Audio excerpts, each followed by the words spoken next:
Yang keempat, perniagaan Nabi SAW. Masyarakat Mekah mengenal Nabi SAW dengan orang yang sangat jujur. Belasan tahun beliau mengembala dombanya penduduk Mekah.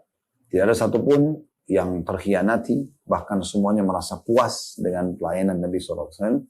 Dan akhirnya mereka memberikan gelar Al-Amin. Disebutkan dalam beberapa referensi bahwasanya ada seorang datang dari luar Mekah. Kemudian dia membeli dagangan Nabi SAW di pasar Mekah yang bernama Ukash. Satu orang tersebut selesai membeli dagangan Nabi SAW, ia menitipkan belanjaannya kepada Nabi SAW dan tawaf di Ka'bah. Setelah tawaf, orang tersebut langsung pulang ke negerinya. Dan dia lupa kalau dia sudah transaksi dengan masyarakat Mekah. Itulah Nabi SAW.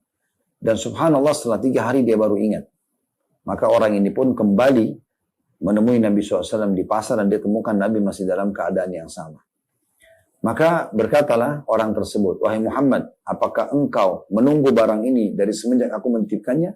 Maka kata Nabi SAW, "Iya, karena engkau mengamanahkan kepadaku." Saat berita ini tersebar ke seluruh Mekah, maka orang-orang pun menjuluki Nabi SAW dengan As-Sadiqul Amin. Nabi SAW pada saat umur 25 tahun tadi atau 21 tahun dalam beberapa pendapat atau sisi yang pendapat tentang umur beliau, intinya Nabi SAW mulai berdagang. Dan beliau pada saat itu mengiklankan satu iklan yang besar di Mekah.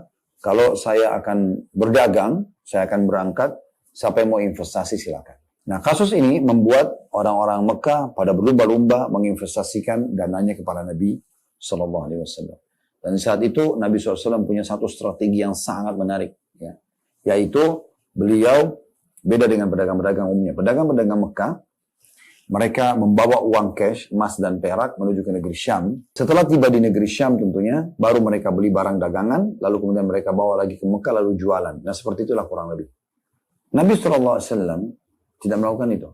Semua uang yang diinvestasikan pada beliau belikan barang lokal Mekah. Beliau ke negeri Syam itu tidak bawa uang, bawanya barang, ya, produk. Pas tiba di negeri Syam, beliau jualan barang itu di pasar, setelah laku, baru beliau beli barang Syam, baru dibawa ke Mekah. Jadi hanya untung 2 kali lipat. Dan inilah yang mengundang percayaan lebih jauh lagi. Apalagi pada saat beliau untung 2 kali seperti ini, beliau jujur, beliau sampaikan apa adanya. Dan bagi hasilnya jelas dengan penduduk Mekah.